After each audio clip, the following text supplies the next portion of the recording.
विद्या एक middle class परिवार में अपनी 3 छोटी बहनों राधा, मीरा और गोपी के साथ तमिलनाडु के एक छोटे से गांव अश्वनीपुरम में रहती थी। उसके पिता वेंकट एक बस ड्राइवर और माँ सुरेश्वरी सिंपल सी हाउसवाइफ थी। बड़ी बेटी विद्या का विज्ञान की तरफ विशेष रुझान था। वो एक साइंटिस्ट बनना चाहती थी, जिसके लिए वो दिन रात मेहनत करती थी। उसका सपना साकार होने की कगार पर ही था, क्योंकि उसका बीटेक फाइनल ईयर का एग्जाम क्लियर हुआ था। माँ, पिताजी, राधा, मीरा, देखो कितनी अच्छी रैंक आई है मेरी एग्जाम में। अरे वाह दीदी, तुम्हारी मेहनत रंग लाई है। ये बल्ले बल्ले। बिल्कुल बेटा, मेरी मेहनत सफल हो गई आज। मेरी बेटी ने सफलता के कदम को जो छुआ है, अयो मुर्गन।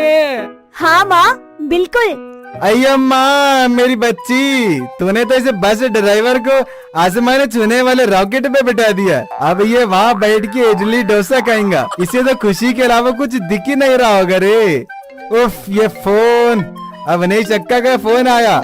हेलो। इस तरह वेंकट के फोन की घंटी बजते ही और अन्वेक्षा अक्का का नाम सुनते ही शोरगुल करते घर में सन्नाटा छा जाता है।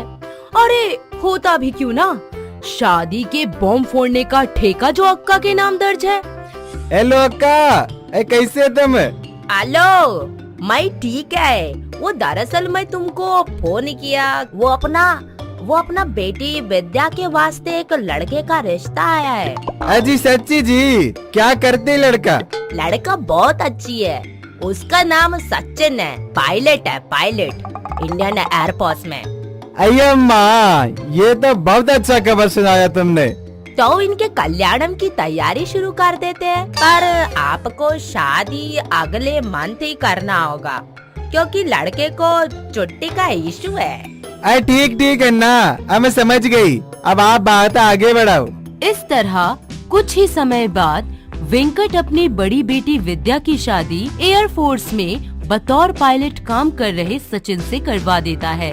सचिन दिल्ली में रहता था, वहीं अपने माता पिता के दबाव में आकर बेचारी विद्या को अपने साइंटिस्ट बनने के सपने को त्याग मजबूरन शादी करनी ही पड़ती है। समय बीतता जाता है, विद्या और सचिन दोनों को एक दूसरे से प्यार हो जाता है। वहीं दोनों ही पति पत्नी एक दूसरे को फुल सपोर्ट करते हैं।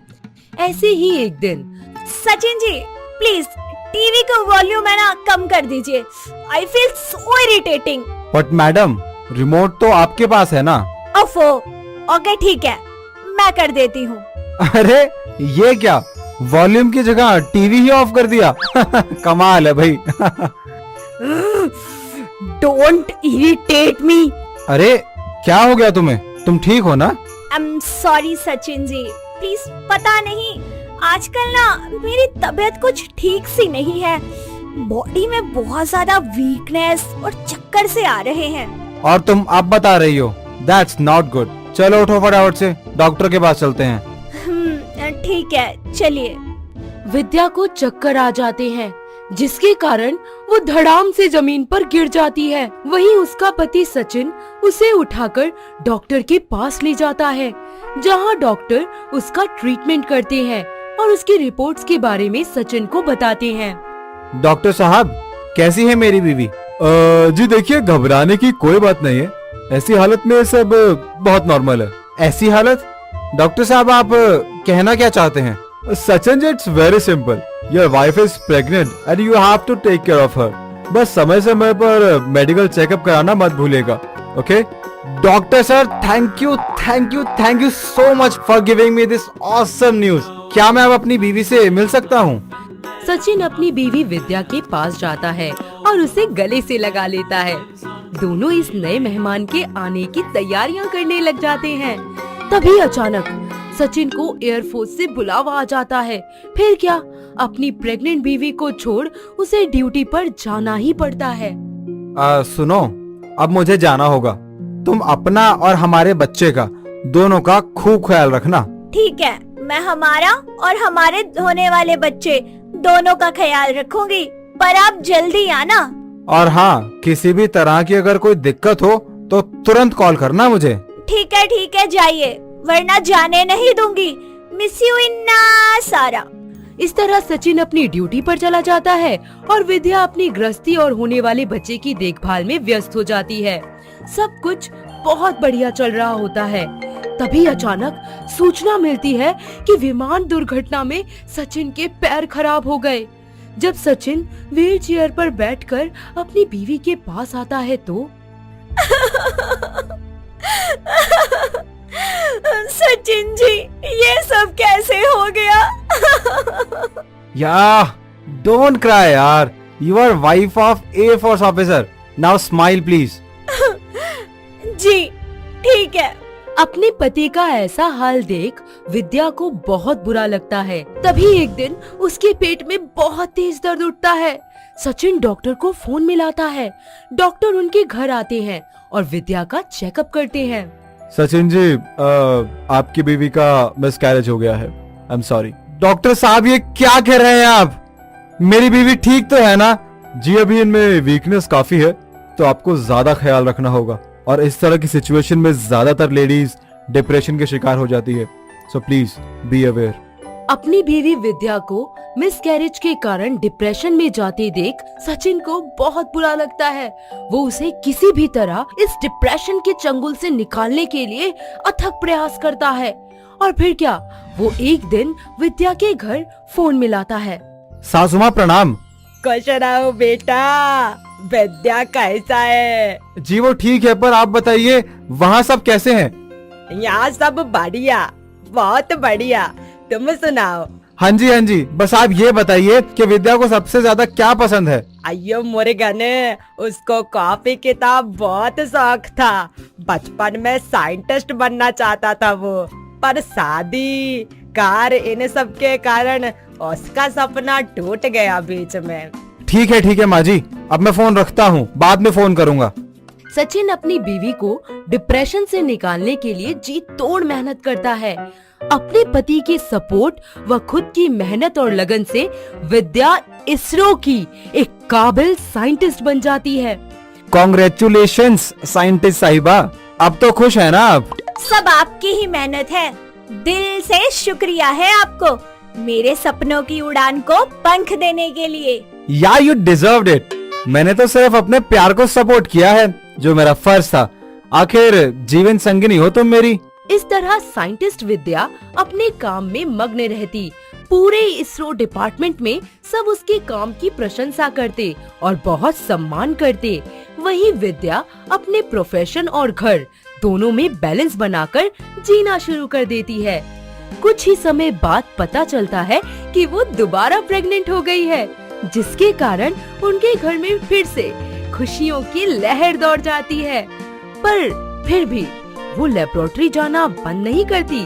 कुछ ही महीनों बाद हमारी प्यारी साइंटिस्ट बहू विद्या जुड़वा बच्चों को जन्म देती है, जिन्हें पाकर विद्या और सचिन की इनकम्प्लीट सी फैमिली कंप्लीट हो जाती है और दोनों खुशी खुशी रहने लगते हैं।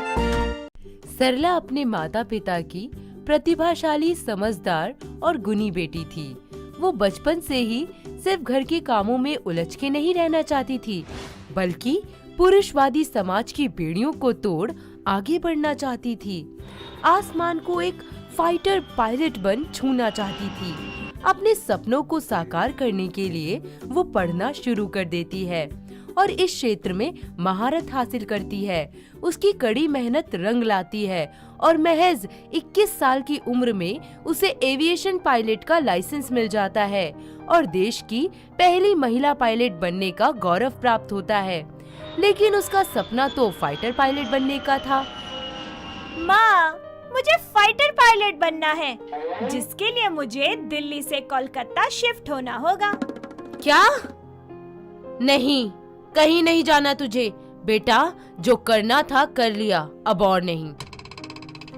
पर माँ, समझने की कोशिश करो, मैं अपने सपने के बहुत करीब हूँ। अरे थोड़ा सा समझने की कोशिश तो कर। समाज में सब लोग बातें बनाते हैं, आते जाते रास्ते में ताने मारते हैं लोग। अरे तुझे शादी कर लेनी चाहिए मेरी बिटिया।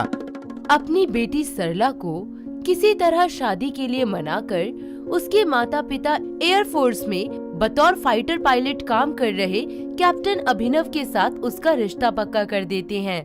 पारिवारिक रजामंदी से दोनों की मुलाकात एक झील पर होती है, जहां वो दोनों बोटिंग करते हुए एक दूसरे से बात करते हैं। हेलो मिस सरला, आपको मेरे अलावा और क्या क्या चीजें पसंद हैं? मुझे ये खुला आसमान, और वैसे कभी मेरा सपना भी आपकी तरह फाइटर पायलट बनने का था, पर शादी है ना? अरे चिंता मत कीजिए, आप अपने इस सपने को शादी के बाद पूरा कीजिएगा और देखना मैं पूरा सपोर्ट करूंगा आपको। अभिनव की ये बातें सरला का मन मोह लेती हैं। दोनों की ये पहली मुलाकात प्यार के अटूट बंधन से जुड़ जाती है। कुछ ही दिनों बाद उन दोनों की शादी हो जाती है। सरला एक अच्छी हाउसवाइफ की तरह अभिनव का पूरा घर संभालती है। सरला एक बच्चे की माँ भी बन जाती है। अब वो अपनी जिंदगी में इस तरह खो जाती है कि अपना फाइटर पायलट बनने का सपना तक भूल जाती है। अरे सरला, छत पर आम पापड़ सुखाने को रखा और देख मुन्ना कब से रोए जा रहा है। इसकी दूध की बोतल भी पकड़ा दे मुझे। हाँ, ये लीजिए सासू माँ। सुनो सरला, अरे मेरी शर्ट भी लेती आना छत से। हाँ जी ठीक है। सरला छत पे जाती है और पापड़ सुखाने लगती है। जैसे ही वो अपने पति की शर्ट रस्सी से उतारती है, तेज आवाज करता हुआ एक फाइटर प्लेन उसकी छत से गुजरता है, जिसे वो निहारती ही रहती है और सोचने लगती है। फाइटर प्लेन, मेरा अधूरा सपना। कहाँ खो गई इस आसमान को देखकर? किसे निहार रही हो? जी कुछ नहीं, बस ऐसे ही। मुझे आज ही जाना होगा ड्यूटी पर। बॉर्डर पर युद्ध छिड़ गया है और मैं सब समझ रहा हूँ कि क्या देख रही थी तुम। अच्छा जी, वैसे मैंने आपका बैग पैक कर दिया है।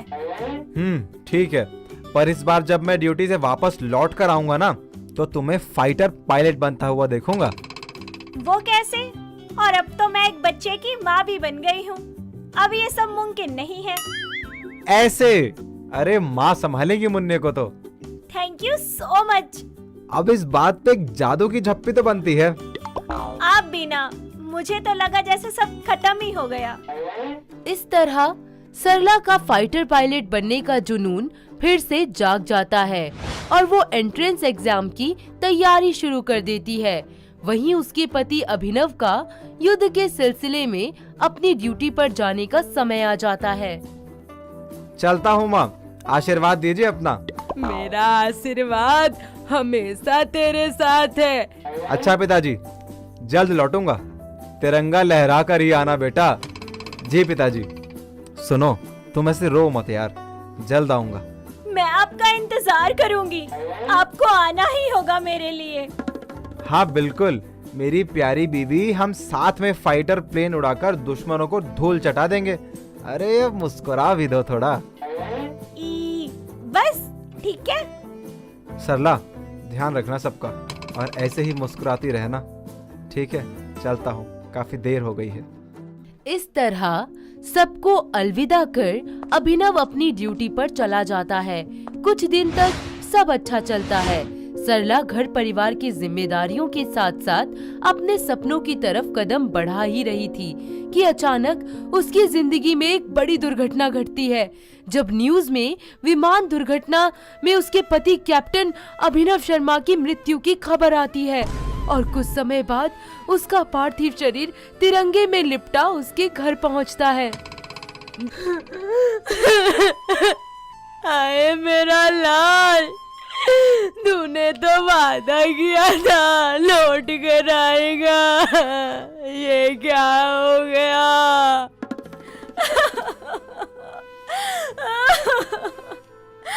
हे भगवान, ये क्या कर दिया आपने? अभी ना उठो ना, तुम ऐसे नहीं जा सकते, उठ जाओ। हाय, अभी तो मेरे बेटे की उम्र ही क्या थी। अरे बहू, अब तेरी जिंदगी से सारे रंग चले गए हैं। हाँ, हाय राम, बेचारों का एक ही लड़का था, वो भी देश के लिए कुर्बान हो गया। भगवान इसकी आत्मा को शांति दे। हाय बड़ी दुख की घड़ी है। हाय हाय। पता नहीं कौन कौन से ख्वाब देखे थे मैंने, सब टूट गए। ऐसे सब चीजें अधूरी छोड़कर क्यों चले गए आप अभिनव? अरे बेटा संभालो अपने आप को, अब तू ही है हमारा सब कुछ। अरे शहीदों की बीवियां ऐसे रोया नहीं करती। अरे संभाल बेटा, संभाल अपने आप को। देख, अरे मुन्ने की तरफ देख तो सही। तू टूट जाएगी तो इसका क्या होगा? हाँ, मुझे संभालना होगा खुद को। मैं यूं टूटकर बिखर नहीं सकती। मैं हमारा सपना जरूर पूरा करूंगी। हाँ, मुझे करना ही होगा। इस तरह इस मुश्किल घड़ी में सरला अपने परिवार को स्नेह और प्यार से संभालती है। साथ ही अपने पति की मृत्यु के कुछ समय बाद वो कमर्शियल पायलट लाइसेंस हासिल कर लेती है। समय बीतता है, फाइटर पायलट की ट्रेनिंग हासिल कर वो फाइटर पायलट बन जाती है और अपने सपनों की उड़ान भर देती है, जिसके कारण सारे समाज में उसका और उसके परिवार का खूब नाम होता है। साथ ही वुमेन एम्पावरमेंट की एक नई मिसाल कायम होती है। तो देखा दोस्तों, जहाँ चाह वहाँ राह। वुमेन पायलट सरला की ये कहानी कैसी लगी हमें कमेंट करके जरूर बताना। और चलो मिलकर सलाम करते हैं देश की शान बढ़ाने वाली इन बेटियों को। दुबई के सनसेट बीच के पास एक परिवार रहता था। परिवार में उदय शेट्टी और उसकी बहन संजना शेट्टी रहते थे। उदय शेट्टी दुबई के एक बहुत बड़े डॉन थे। उस शहर में उनका बहुत खौफ था। वहीं अपने भाई से ठीक उलट संजना बिल्कुल शांत स्वभाव की थी। वो दूसरों की मदद करने वाली एक इंडिपेंडेंट लड़की थी। संजना की अब शादी की उम्र हो चली थी, लेकिन एक डॉन की बहन होने की वजह से उससे कोई शादी नहीं करना चाहता था। शेट्टी साहब जैसे तैसे लोगों को झूठ बोलकर रिश्ते के लिए राजी करते थे, लेकिन जैसे ही रिश्ते वालों को पता लगता कि शेट्टी साहब डॉन है, वो तुरंत वहाँ से भाग निकलते थे। देखिए, भगवान का दिया हुआ सब कुछ है, दौलत है, शोहरत है, इज्जत है। इतना रुतबा है इस शहर में कि किसी भी घर में रिश्ता बनाना चाहूँ तो कोई ना नहीं कह सकता। बस एक अच्छा नेक खानदान चाहिए, एक शरीफ नेक लड़का चाहिए। लेकिन पंडित जी आपके बिजनेस के बारे में कुछ ज्यादा खुलकर नहीं बता सके। अपने बिजनेस के बारे में नहीं बताया। मैं क्या बताता हूँ। संजना एयरबेस। हाँ, संजना एयरलाइंस। संजना टेक्सटाइल्स। हाँ, संजना टेक्सटाइल्स। मतलब काफी फैला हुआ बिजनेस है। हाँ, बहुत। तभी वहाँ दूर से चिल्लाता हुआ शेट्टी साहब का मैनेजर आ जाता है और बोलता है, हे सर, अरे सर, आपके लिए बहुत बड़ी खुशखबरी लाया हूँ सर। आपके तो एक फोन ने कमाल कर दिया सर। वो जो धवन ज्वेलर्स का मर्डर केस आप पे चल रहा था ना सर, वो खत्म हो गया सर। गवाह भी जान गया है, अगर उसने आपके खिलाफ गवाही दी तो आप उसके पूरे खानदान को उड़ा डालेंगे। और तो और पंचशील बिल्डर ने भी पुलिस कंप्लेंट वापस ले ली है सर। सेटलमेंट करना चाहता है सर। 2 करोड़ तो दे दिए हैं, बाकी के 3 करोड़ कल कोर्ट में देने वाला है सर। मैनेजर के इतना कहते ही हमेशा की तरह लड़की वाले वहाँ से भाग खड़े होते हैं। अरे जल्दी चलाओ, अरे मरवाओगे क्या यार? अरे भगाओ ना यार, थोड़ा सा तो तेज चलाओ। ये लोग कौन थे सर? रिश्ता लेकर आए थे संजना दीदी का। अरे कहाँ से आए थे? घेर घार कर दुबई से बुलवाया था। 100 झूठ बुलवाए थे तुमसे। भला इस शहर में ऐसा कौन सा अच्छा खानदान बचा है जिसने हाथ पैर जोड़कर हमसे इनकार न किया हो। सॉरी सर, मैं तो एक्साइटमेंट के मारे। अरे एक्साइटमेंट मतलब क्या? कहाँ बैठा हूँ, किससे बात कर रहा हूँ, क्या बात कर रहा हूँ, समझ में नहीं आ। कंट्रोल उदय, कंट्रोल। ए बल्लू, बता इसे बता। मुझे गुस्सा आता है तो क्या होता है, बता इसको। मेरी एक टांग नकली है, मैं हॉकी का बहुत बड़ा खिलाड़ी था। एक दिन उदय भाई को मेरी किसी बात पर गुस्सा आ गया तो मेरी ही हॉकी से मेरी टांग के 3 टुकड़े कर दिए। लेकिन दिल के बहुत अच्छे हैं, फौरन हॉस्पिटल लेके गए, ऑपरेशन करवाया, नई टांग लगवा दी, स्टिक दी, थोड़ा खर्चा दिया और बस बस बस बस हो गया। बता इसको क्या करूँ तेरा? मैंने तो सोचा मैं आपको दो गुड न्यूज एक साथ दूंगा, तब मेरी थपथपाएंगे सर, पीठ थपथपाएंगे। ए जाओ जाओ जाओ, पीठ थपथपाओ इसकी, जाओ जाओ। सॉरी सर, नहीं sir, please sir, sorry sir. वहीं दूसरी ओर घुंगरू सेठ के भांजे राजीव को अपने कॉलेज में पढ़ने वाली एक लड़की से प्यार हो जाता है। एक दिन राजीव अपने घर आता है और कहता है, मामा मैं अपने कॉलेज की एक लड़की से प्यार करता हूँ और हम शादी करना चाहते हैं। अपने भांजे की खुशी के लिए घुंगरू सेठ तुरंत राजी हो जाता है और कहता है, ठीक है, लेकिन मैं पहले लड़की के घर वालों से मिलना चाहता हूँ। अगले दिन राजीव और उसके मामा जी लड़की वालों के घर जाते हैं। वाह वाह वाह भांजे वाह, अरे ये तो घर नहीं महल है, महल। अरे भांजे करते क्या है ये लोग? अरे मामा उनका बहुत बड़ा कारोबार है और उसके भैया की खुद की एयरलाइंस है, एयरलाइंस। अरे वाह, ये तो बहुत अच्छी बात है, लेकिन वो लोग है कहाँ? उन्हें बुलाओ तो सही। तभी सामने से उदय शेट्टी साहब चले आ रहे होते हैं। घुंगरू सेठ उन्हें देखकर घबरा जाते हैं। अरे आइए आइए, नमस्ते अंकल, कैसे हैं आप? अरे घुंगरू जी, आप यहाँ? उस दिन मैनेजर की बात सुनकर आप होटल से ऐसे भागे कि सीधा आज दर्शन हो रहे हैं आपके। अरे राजीव बेटा, तुम अकेले आए हो, मामा नहीं आए? अंकल यही मेरे मामा हैं। मामा यही संजना के बड़े भाई हैं। वैसे कमाल है ना घुंगरू जी, उस दिन आप सब कुछ छोड़ छाड़ कर भाग गए थे और आज खुद चलकर यहाँ आए हैं। लेकिन इस बार मना मत कीजिएगा, अब तो शायद ये कायनात भी यही चाहती है, और फिर इस बार तो ये फैसला हमारा नहीं बच्चों का ही है। शेट्टी साहब, कमल का फूल कीचड़ में ही अच्छा लगता है, बगीचे में उगाने की कोशिश करोगे तो मुरझा जाएगा। और हम शरीफ इज्जतदार लोग, कुछ मेल नहीं है हम लोगों में। आज के बाद मेरे या मेरे भांजे से संबंध रखने का प्रयास मत कीजिएगा। घुंगरू सेठ संजना को बिना देखे ही वहाँ से चला जाता है। अरे कुल 193 देश हैं इस दुनिया में, 3 बिलियन लड़कियां और 22 तरह के धर्म। भांजे तुझे सिर्फ यही लड़की मिली? लेकिन मामा, संजना और मैं बहुत प्यार करते हैं यार एक दूसरे से। बस भांजे, बहुत हो गया, अब और कुछ नहीं सुनना चाहता मैं। अब तेरी शादी वहीं होगी जहां मैं चाहूंगा।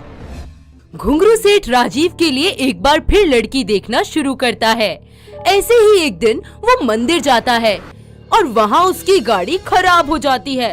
वो बहुत देर तक लिफ्ट का इंतजार करते करते थक जाता है, लेकिन कोई लिफ्ट नहीं मिलती। तभी वहाँ से एक लड़की गुजर रही होती है और बोलती है, क्या हुआ अंकल, एनी प्रॉब्लम?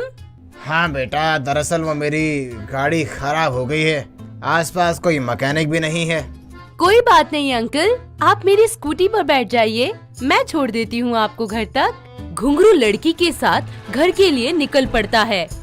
उसे वो लड़की अपने राजीव के लिए बहुत अच्छी लगने लगती है, लेकिन उसे ये नहीं पता होता कि वो लड़की शादीशुदा है या नहीं।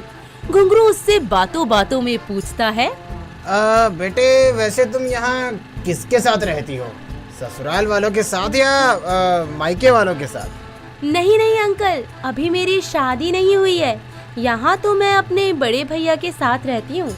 ये बात सुनकर घुंगरू बहुत खुश हो जाता है और बातों बातों में लड़की से उसका नंबर और एड्रेस ले लेता है। कुछ दिनों बाद वो राजीव को लेकर लड़की के घर रिश्ते की बात करने जाता है और वहाँ जो नजारा देखता है उसे देखकर उसे चक्कर आ जाते हैं और राजीव खुशी से पागल हो जाता है, क्योंकि वो लड़की और कोई नहीं संजना ही थी और उसका भाई कोई और नहीं, शहर का सबसे बड़ा डॉन उदय ही था। घुंगरू वहाँ से फिर जाने लगता है और उदय आकर घुंगरू के पैरों में गिर जाता है। आज एक भाई अपनी बहन की खुशियों की भीख मांगने आया है। मैंने जो बदसलूकी की उसके लिए हाथ जोड़कर माफ़ी मांगता हूँ आपसे। इस गलत धंधे में रहकर शायद लोगों के आंसुओं को समझ नहीं सका, उसी की सज़ा भुगत रहा हूँ आज मैं। हर दरवाजे पर अपनी बहन के रिश्ते की ना सुन सुनकर मैं थक चुका हूँ घुंगरू सेठ। ये आखिरी दरवाज़ा है मेरी बहन की खुशियों के लिए, इसे भगवान के लिए बंद मत कीजिए। उदय की बात सुनकर घुंगरू सेठ भी भावुक हो जाता है और इस रिश्ते के लिए हाँ बोल देता है, लेकिन उसकी एक शर्त होती है कि उदय साहब ये गलत धंधे छोड़ देंगे और नेकी का काम करेंगे। अपनी बहन की शादी के लिए उदय ये शर्त मान लेता है। अब राजीव को उसका प्यार मिल जाता है और उदय को एक नेक शरीफ लड़का, और अब तो आप जानते ही हैं कि सब खुशी खुशी रहने लगते हैं।